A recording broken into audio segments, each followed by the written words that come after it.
이 그림은 장면은 제가 말씀드리지 않아도 잘 아실 만한 장면입니다.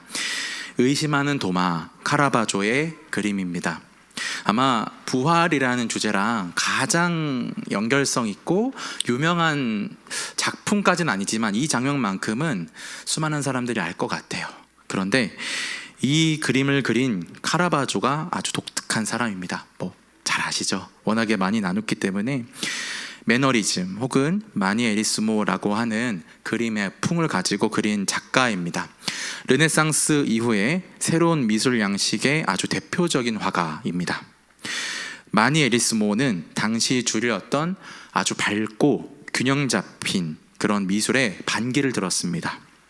그래서 그런지 이 그림에서 보시면 아시겠지만 아주 어둡고 또 무언가가 강조되어 있고 표정이 저희가 이제 모니터로 봐서 그런데 조금 익살스러울 정도로 과장되어 있습니다. 특히 이 카라바조 스타일 자체가 테레브리즘이라고 하죠. 이제 빛을 통해서 한 부분만 강조를 하고, 또한 기존에 있던 아주 균형 잡힌 신체가 아니라 어떻게 보면 왜곡되어 보이고 또한 과장되어서, 또한 그래서 그런지 빛으로 인해서 그림자가 아주 많습니다. 이걸 통해서 카라바조는 인간 내면에 숨겨진 아주 복잡하고 얽힌 감정을 아주 현실적으로 표현했다라는 평이 있습니다. 그림 속을 한번 살펴보겠습니다. 그림 속의 도마는 지금 예수님의 상처를 직접 손에 넣어보고 있습니다. 정말 넣었습니다. 마디가 들어갔어요. 네. 그 모습이 확신이 되어야 할 텐데, 제가 표정이 익살스럽다고 한 이유가 지금 손가락을 넣는 도마의 표정이 그렇게 막 확신에 찬 표정이 아닙니다. 놀라움과 약간 무서움, 두려움, 나아가서 이게 진짜인가? 하는 의심의 모습을 보입니다. 카라바조가 이야기하고자 했던 것은 바로 이 예수 그리스도의 부활이 모두가 그렇게 쉽게 받아들일 수 있는 사실이 아니라는 것을 아주 은유적으로 좀 표현하지 않았나 싶습니다.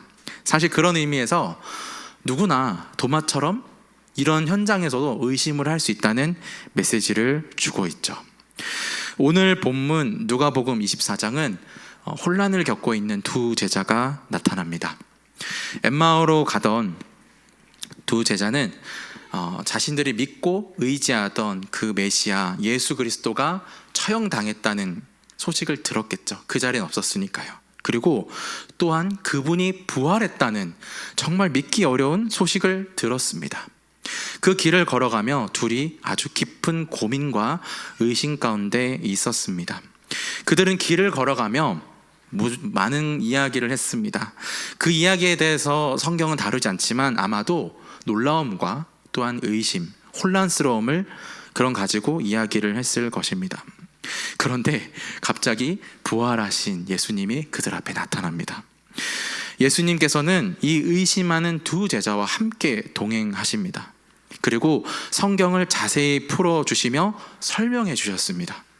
이러한 설명에 두 제자는 놀랐습니다. 이때까지도 이 사람들은 이분이 예수님이라는 걸 믿지 못했어요. 오히려 떠나려는, 계속해서 길을 홀로 가시려는 예수님을 붙잡고 우리와 함께 유하며 더 자세히 좀 설명해 달라고 애원합니다. 그리고 예수님은 그들과 잠시 머물며 친히 그들 앞에서 떡을 떼시고 축사하시며 자신을 드러내셨습니다. 그 순간 제자들은 그분이 부활하신 예수님임을 깨달았습니다. 그리고 예수님은 눈에 보이지 않게 되죠. 그리고 제자들은 다시 길에 나섰습니다. 이전과는 달리 그들은 지금 부활을 믿게 되었습니다. 예수님께서 친히 나타나셔서 그들을 부활의 길로 이끌어 주신 것입니다. 예수님께서 그들을 부활의 길로 이끄신 방법은 바로 기억하게 하는 방법이었습니다. 예수님은 제자들이 알던 말씀을 기억하게 하시고 깨닫게 하시고, 또한 그들이 함께 겪었던 그 수많은 사건들을 떠올리게 하셨습니다. 그들은 그 의심 가운데 혼란스러운 기억을 불러냈고, 또한 그 기억으로 부활의 길로 나아갈 수 있었던 거죠. 특히 떡을 떼고 축사하시던 그 모습을 통해서 저분이 예수님이구나 아주 명확하게 깨달았습니다. 저는 이런 말씀을 보면서 이런 의문이 들더라고요. 아니, 왜 예수님께서는 이런 방식으로 제자들을 깨닫게 하셨을까? 부활하신 예수님 정도면 그냥 알게 하시면 되지 않을까요? 그런데 제자들은 너무 그들이 겪은 현실은 너무 참혹했기 때문에 예수님은 좀 다른 방법을 택하지 않으셨나 생각했습니다. 제자들은 새로운 나라를 세울 아주 강력한, 안경이 자꾸 내려가네. 고개를 들어야겠구나. 제자들은 새로운 나라를 세울 강력한 메시아로 예수님을 믿었습니다. 그런데 그들은 처참하게 그 십자가 사형틀 위에서 예수님께서 죽은 그 이야기를 듣게 되었죠. 그 처절한 죽음이 현실이 되고 그 모든 품었던 희망과 기대가 산산이 부서졌습니다. 그런데 아주 믿기 어려운 소식이 들렸죠. 바로 부활하셨다는 겁니다. 이게 상식적으로 믿을 수가 없죠. 믿을 수가 없는 사실이에요. 그런데 이 혼란스러운 어떤 상황, 내가 십자가 그 사형 가운데 잊지 못했던 죄책감과 또한 그 믿었던 기대와 소망, 그리고 아니 그분이 다시 부활했다고? 어떻게 보면 십자가 사형틀에서 자기들은 도망쳤기 때문에 예수님을 보기도 힘들었을 거예요. 그리고 약간의 기대도 품었겠지만 안 믿었을 겁니다. 그런 일은 없어, 이미 끝났잖아 생각을 했습니다. 아픈 몸을 이야기하는 질병 내러티브에서는 이 아픈 이들이 맞이한 현실은 매우 혼란하다고 합니다. 몸이 아플 때는 도대체 시간이 어떻게 가는지 모른다고 합니다. 너무 아프죠. 아프면은 하루하루가 어떻게 가는지 모르게 돼요. 그러다가 조금 고통이 줄고 다시 좀 인지가 되고 현실이 찾아오며 옆 사람이 조금 눈에 들어올 때쯤이면 이 사람이 기억하는 나의 이 아픔이 정확하게 정갈하게 맞춰진 형태의 기억이 아니라고 합니다. 오히려 난파된 배처럼 여기저기 흩어져서 이게 순서가 어떻게 되어 있는지 알지 못할 정도의 파편의 형태로 기억을 가지고 있다고 합니다. 아마 두 제자가 맞이한 현실은 이런 모습이 아닐까 싶습니다. 그들이 겪었던 그 심각한 충격과 공포, 혼란, 이런 것들이 막 맞물려 도대체 그분이 정말 예수님이셨는지, 그분이 정말 부활한 건지, 정말 십자가에서 돌아가신 한 건지 수많은 기억들이 혼란 속에 찾아왔습니다. 마치 그들은 아픈 사람의 기억과도 같이 이 파편으로서의 기억으로 부활 사건을 간직하고 있던 것이죠. 그런데 그들은 이 서자적 파편, 이 파편과 같은 부활의 기억을 계속해서 직면을 했습니다.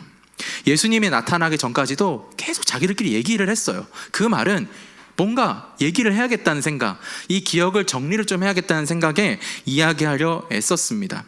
그들은 서로 이야기했지만 사실 그때는 혼란만 더 가중됐습니다. 더 혼란스럽고 공포스러웠어요. 그런데 이러한 행동을 예수님은 부정하지 않으셨습니다. 오히려 그들 앞에 나타나셨고 그들이 말하고 기억할 수 있도록 도와주셨습니다. 이제 그들은 그 예수님의 도우심으로 의심의 길 가운데를 넘어서 부활의 길로 나아갈 수 있었던 것입니다. 질병 내러티브에서는 고집스럽게 자신의 아픈 몸을 이야기하는 게 중요하다고 얘기합니다. 고집스럽게 얘기하라고 말하고 있습니다. 왜냐하면 단순히 아픔을 맞이하고 끝내는 것이 아니라 이 자신이 겪었던 고통과 이 아픔의 기억들을 이야기할 때 물론 처음에는 횡설수설합니다. 저도 그렇게까지는 아파봐서는 잘 모르겠는데요.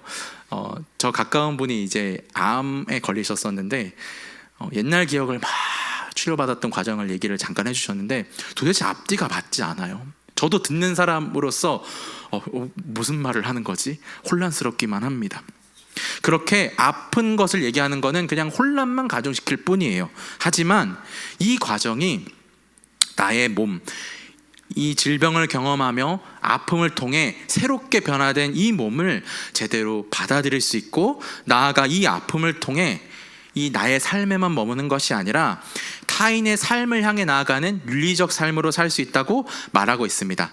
쉽게 말해서 제대로 아파본 사람이 아픈 사람을 이해할 수 있다는 말이죠. 신앙생활도 마찬가지입니다. 의심을 해본 사람, 방황을 해본 사람만이 이 신앙의 아픔을 맞이한 이들을 위로하고 품을 수 있습니다. 의심을 품는다는 건 절대 나쁜 일이 아닙니다. 오히려 그것을 이야기하고 직면해야 되는 것이죠. 그런 모습이 물론 혼란스러워 보일 수도 있어요. 우리가 흔히 말하는 진짜 믿음 없다, 저 신앙 그리스도인 맞아? 이런 생각이 들 수도 있습니다. 하지만 그렇게 우리가 수많은 기억들을 하나하나 떠올리고 또한 이야기할 때 그것들이 깨달아져 제자들처럼 의심의 길을 넘어 부활의 길로 나아갈 수 있는 것입니다. 다른 이들을 그 길 가운데 이끌 수 있는 거예요. 의심을 이야기하는 것만이 자신을 넘어 방황하는 이들을 품고 이끌 수 있는 아주 작은 가능성을 열어줍니다. 의심을 이야기하는 것이 나와 타인을 연결해 줄 수 있고, 나아가 공동체로 세워주며 또한 교회로 만들어가게 되는 것입니다. 조금 너무 커질 수도 있지만 전 이렇게도 얘기할 수 있다고 생각합니다. 의심을 이야기할 때 비로소 교회는 세워져 갈 수 있습니다. 사랑하는 여러분, 의심을 두려워하지 마시기 바랍니다. 의심을 오히려 직면하시고 이야기하시기 바랍니다. 예수님께서는 이 의심 속에 친히 나타나셔서 기억을 통해 부활의 길로 그들을 인도하십니다. 또한 우리도 그렇게 하셨죠. 이제 우리는 이 의심으로 우리 자신을 넘어 다른 일을 이해하고 부활의 삶으로 살아가기에는 힘을 얻을 수 있습니다.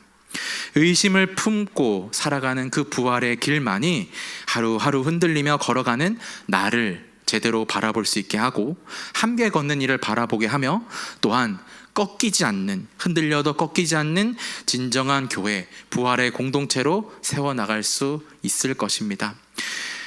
이러한 가능성 안에 우리가 머물며, 저는 이렇게 말을 할까 말까 해서 고민했는데, 의심하시기 바랍니다.